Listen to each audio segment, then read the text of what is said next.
ಪ್ರಾಥಮಿಕ ಶಾಲಾ ಶಿಕ್ಷಕರ ಸಂಘದ ಜಿಲ್ಲಾ ಘಟಕದ ಹ್ಯಾಟ್ರಿಕ್ ಅಧ್ಯಕ್ಷರಾಗಿ ರವೀಂದ್ರ ರೆಡ್ಡಿ ಮಾಲಿಪಾಟೀಲ್ ಅವಿರೋಧ ಆಯ್ಕೆ.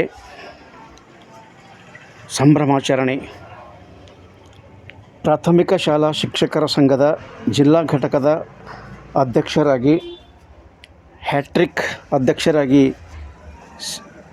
ಶ್ರೀ ರವೀಂದ್ರ ರೆಡ್ಡಿ ಮಾಲಿಪಾಟೀಲ್ ಅವರು ಗುರುವಾರ ಸಂಜೆ ಅವಿರೋಧ ಆಯ್ಕೆ ಆಗಿರುವ ಕುರಿತು ಅಧಿಕೃತ ಘೋಷಿಸಲಾಯಿತು. ಬಳಿಕ ವಿಧಾನ ಪರಿಷತ್ ಸದಸ್ಯ ಡಾಕ್ಟರ್ ಚಂದ್ರಶೇಖರ್ ಪಾಟೀಲ್ ಅವರ ಬಳಿಗೆ ತೆರಳಿ ಸನ್ಮಾನಿಸಿ ಆಶೀರ್ವಾದವನ್ನು ಪಡೆದರು. ಈ ಸಂದರ್ಭದಲ್ಲಿ ಸಂಘದ ತಾಲೂಕು ಘಟಕದ ಮಾಜಿ ಅಧ್ಯಕ್ಷ ಮುರುಗೇಂದ್ರ ಸಜ್ಜನಶೆಟ್ಟಿ, ಕಸಾಪ ಅಧ್ಯಕ್ಷ ಸಿದ್ಧಲಿಂಗ ನೇರಣ, ನಿವೃತ್ತ ಶಿಕ್ಷಕ ಮಡೆಪ್ಪ ಕುಂಬಾರ್, ಭಕ್ತರಾಜ್ ಚಿತ್ತಾಪುರೆ, ಶ್ರೀಧರ್ ಚೌಹಾಣ್, ಶ್ರೀಕಾಂತ್ ಸೋಗಿ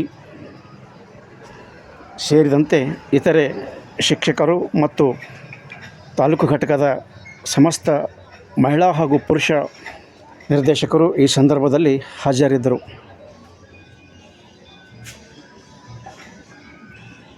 ಶಿವರಾಜ್ ಮೇತ್ರೆ ಒಳಗೊಂಡಂತೆ ಇನ್ನೂ ಅನೇಕರು ಈ ಸಂದರ್ಭಕ್ಕೆ ಸಾಕ್ಷಿಯಾದರು.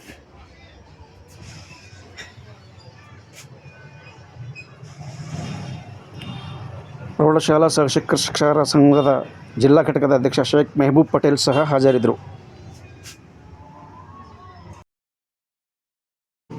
ಈ ವೇಳೆ ವಿಧಾನ ಪರಿಷತ್ ಸದಸ್ಯ ಡಾಕ್ಟರ್ ಚಂದ್ರಶೇಖರ್ ಪಾಟೀಲ್ ಅವರು ನೂತನ ಜಿಲ್ಲಾ ಅಧ್ಯಕ್ಷರನ್ನು ಸನ್ಮಾನಿಸಿ ಶುಭ ಕೋರಿ ಶಿಕ್ಷಕರ ಒಳಿತಿಗಾಗಿ ಶ್ರಮಿಸುವಂತೆ ಸಲಹೆ ನೀಡಿದರು.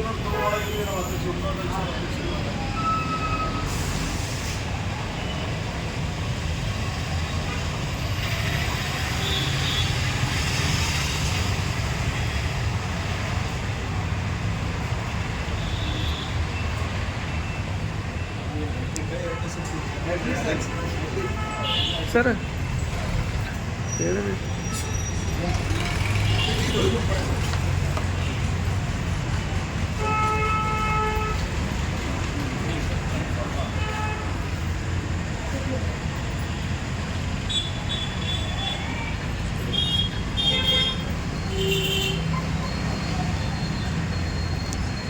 ತಾಲೂಕು ಅಧ್ಯಕ್ಷ